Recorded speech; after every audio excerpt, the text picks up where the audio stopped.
Hello friends, now it's time to start one classes. मैं हूं Sudhir sir from one. आज हम लोग स्टार्ट करने वाले हैं class 11th economics introduction chapter.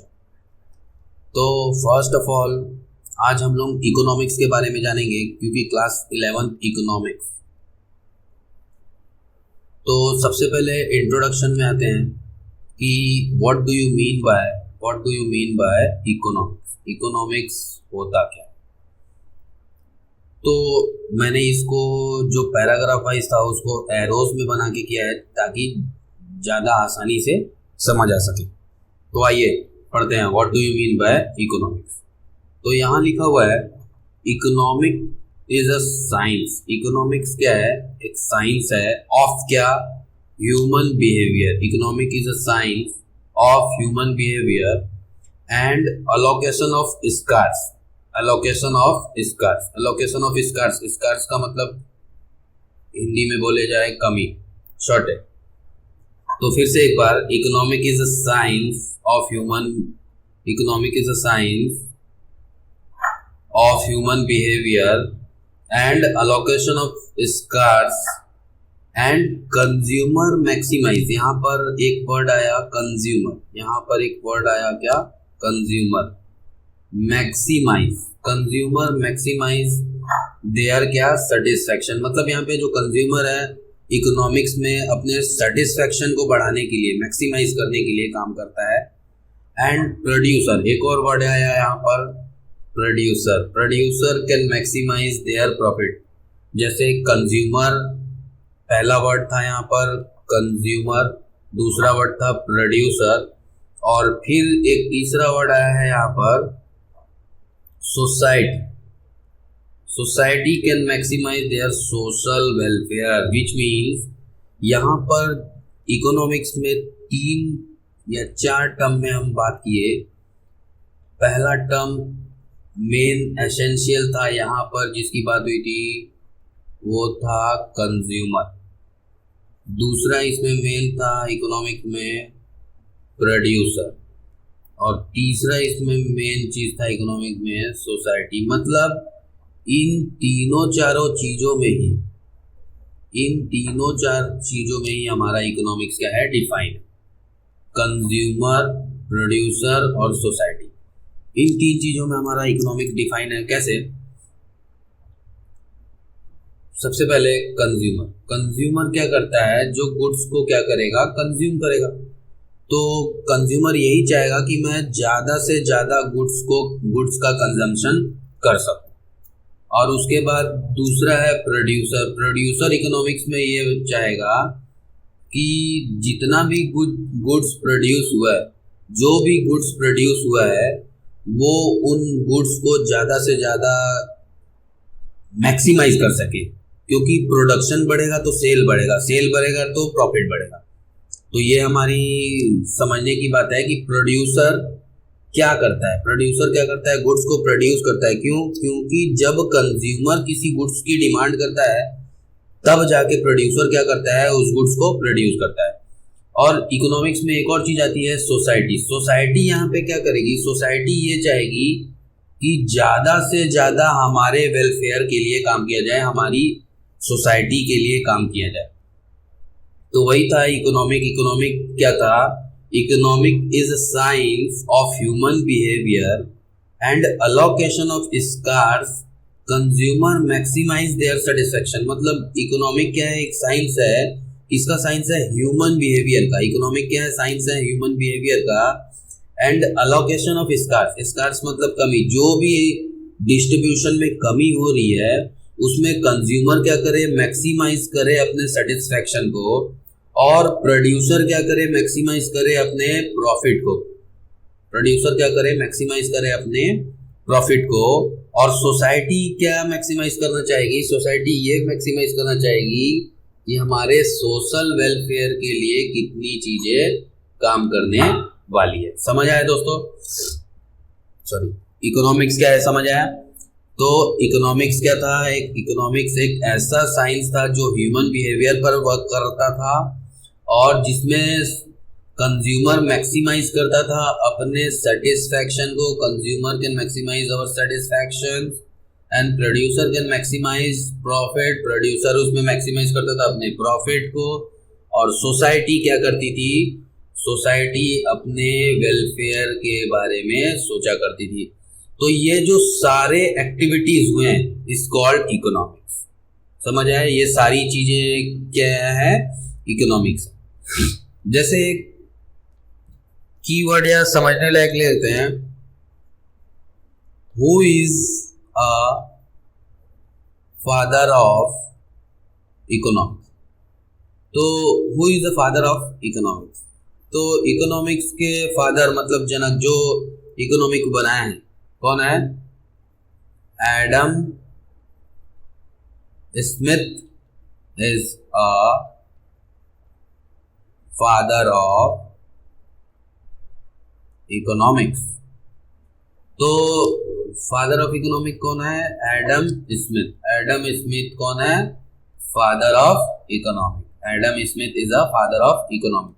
अब एक और चीज मैं यहाँ पूछता हूं कि एडम स्मिथ की एक बुक जिसमें उन्होंने इकोनॉमिक्स के बारे में लिखा है सॉरी, तो उनकी बुक का नाम है वेल्थ ऑफ नेशन। उनकी बुक का नाम है वेल्थ ऑफ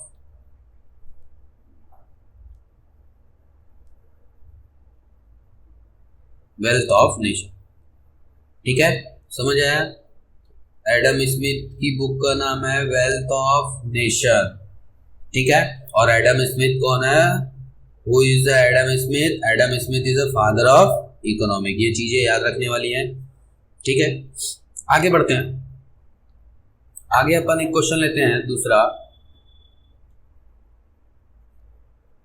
कि स्कैरसिटी क्या होता है। क्योंकि इकोनॉमिक के मीनिंग में स्कैरसिटी वर्ड डिफाइंड था, तो स्कैरसिटी होता क्या है ये समझते हैं।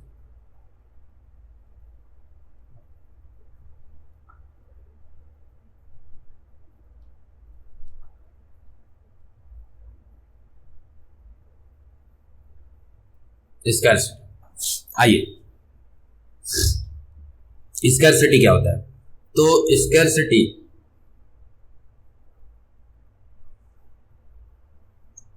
It refers to the situation,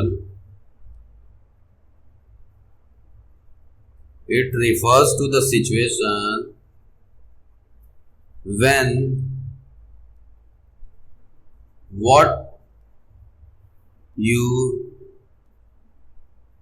have is less than what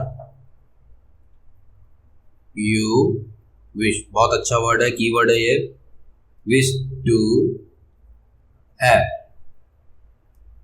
ये है स्कैरसिटी, समझना ध्यान से। Scarcity refers to the situation. Scarcity यहाँ पे एक सिचुएशन को रिफर कर रहा है। कौन सी सिचुएशन, कौन सी सिचुएशन को रिफर कर रहा है, when what you have is less, तुम्हारी कमी, what you have to wish मतलब जो तुम चाहते हो, मतलब हमारी जो डिमांड है उस डिमांड में होने वाली कमी इज कॉल्ड स्कैरसिटी। क्योंकि हम हमेशा जानते हैं डिमांड लेस देन सप्लाई, क्योंकि हमारे रिसोर्सेज जो है वो लिमिटेड होते हैं, बट हमारी डिमांड क्या होती है, अनलिमिटेड होती है। इसीलिए कभी भी डिमांड हमारी पूरी नहीं होगी, क्योंकि हमारे पास रिसोर्सेज क्या है, लिमिटेड है। तो लिमिटेड रिसोर्सेज के साथ हम अनलिमिटेड वांट्स को, अनलिमिटेड डिमांड्स को कभी फुलफिल नहीं कर सकते हैं। Is called scarcity. समझ आया। क्योंकि यहाँ पे supply, supply in the sense resources, resources, supply in the sense resources. तो यहाँ पर समझने वाली बात ये है कि जो डिमांड है, जो डिमांड है, demand is less than supply means resources। समझ आया? जो डिमांड है हमारी वो हमेशा सप्लाई से कम हो जाएगी, क्योंकि हमारे पास why, because resources are limited but resources are limited but demand is unlimited। Demand क्या हो जाएगी? अनलिमिटेड हो जाएगी, और हमारी रिसोर्सेस क्या रहेगी? लिमिटेड रहेगी। डिमांड हमारी अनलिमिटेड हो जाएगी और रिसोर्सेज क्या रहेगी? लिमिटेड रहेगी। इस कारण, इस रीजन से हमें स्कार्सिटी फेस करनी पड़ती है। तो आज के वीडियो में हम पढ़े हैं इसका इकोनॉमिक्स क्या है, वो is the father of economics, economics के फादर और इकोनॉमिक्स के फादर और उनकी बुक का नाम, और स्कार्सिटी क्या है, और स्कार्सिटी का मेन रीजन क्या था? स्कार्सिटी का मेन रीजन है, स्कार्सिटी का मेन रीजन ये है डिमांड और सप्लाई, क्योंकि डिमांड और सप्लाई के कारण ही हमें स्कार्सिटी फेस करनी पड़ती है। तो अगली क्लास में हम देखेंगे इसके आगे का पोर्शन, जो माइक्रो इकोनॉमिक्स और मैक्रो इकोनॉमिक्स को डिफरेंशिएट करेंगे और आगे पढ़ेंगे। ठीक है दोस्तों, तो आज के लिए इतना ही, मिलते हैं हमारी अगली वीडियो में। Okay, bye bye.